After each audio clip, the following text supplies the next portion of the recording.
और जब तक वैराग्य नहीं आता है कन्हैया से प्रेम हो नहीं सकता है। संसार के प्रति जब हम अनासक्त होंगे तो हमारी आसक्ति स्वतः ही कृष्ण के साथ जुड़ जाएगी। इसलिए सुखदेव भगवान कहते हैं कि वैराग्यवान बने, जीवन में वैराग्य को बढ़ाए। अब वैराग्य भी 3 प्रकार के बताएं शास्त्रों में। एक होता है मरकट वैराग्य, प्यार से बोलो राधे राधे। एक होता है मरकट वैराग्य, जैसे बंदर होता है, एक डाली पर ज्यादा देर तक वो टिक नहीं सकता है, छलांग लगाते रहता है, लगाते रहता है, लगाते रहता है। ऐसा ही वैराग्य होता है, ये हर पल हर क्षण आता रहता है। घर में कोई छोटी मोटी बात हो गई, अरे हमको तो रहना नहीं, हम तो भजन करेंगे भैया, हम बहुत हो गया, हमने लोगों के नखरे झेले, नखरे उठाए, अब हम और नहीं रह सकते, अब हम चले जाएंगे। अरे मेरी पत्नी क्या मर गई, बहू तो मेरा कहना ही नहीं मानती है, अपवचन कहती है, दुर्वचन कहती है।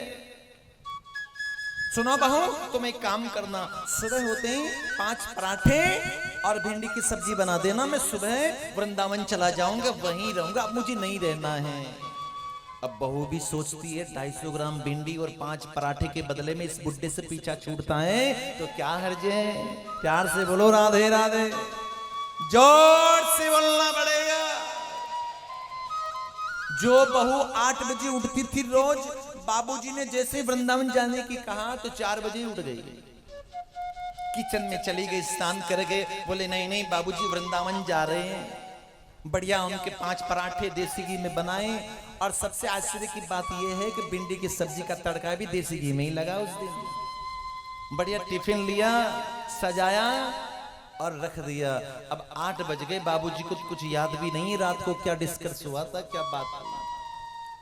9 बजे बहू ने दरवाजा खटखटाया, बाबूजी बाबूजी उठिए ना, बाबूजी उठिए ना। बोले क्या हुआ? बोले हुआ तो कुछ नहीं है, लेकिन वो रात को बता रहे थे वृंदावन चला जाऊंगा, लौट के नहीं आऊंगा। बोले हाँ हाँ मैं सच में चला जाऊंगा। बोले सच में ही तो जाना है? अब बाबूजी ने देखा अब तो जाना पड़ेगा, तो धक्के खा के क्यों जाएगा। बाबूजी ने स्नान किया, बाहर के मन से जाना पड़ेगा, टिफिन को लिया, निकल पड़े बस स्टॉप पे। पूछा किसी पूछताछ कर ले में, भैया वृंदावन जाने वाली बस कब मिलेगी? बोले अभी आधा घंटा बाकी है। और जैसे ही 9 बजे बैठ गए वेटिंग रूम में, नाश्ते का टाइम हो गया, भूख लगने लगी, टिफिन को वहीं खोला, नाश्ता किया, हाथ धोए, फिर बीच वाले पोते की याद आ गई। बोले पोता मेरा उठ गया होगा, उसको स्कूल छोड़ना, वापस लेके आना, चले गए घर।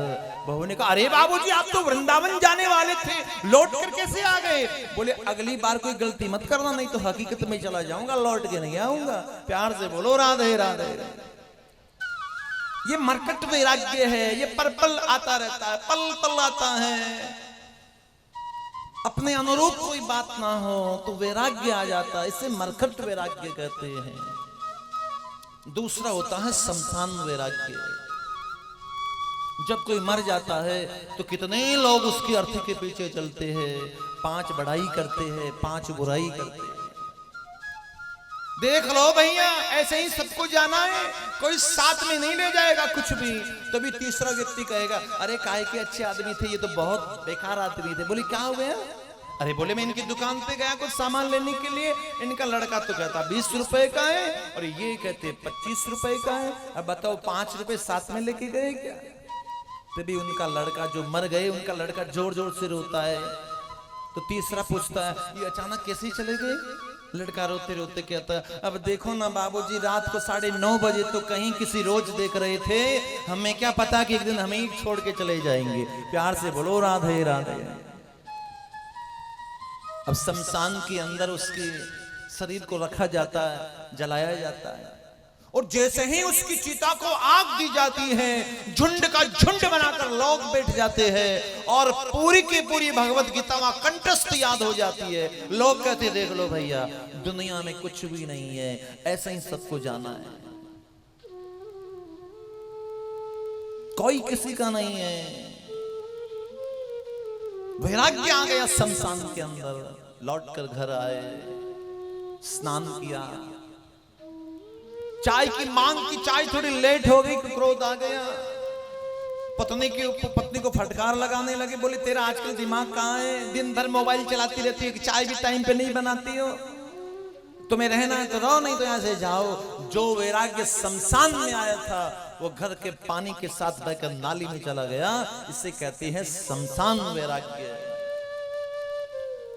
और तीसरा होता है सच्चा वैराग्य, जो एक बार वैराग्य आता है फिर कोई नियम नहीं देखता है, समय नहीं देखता है।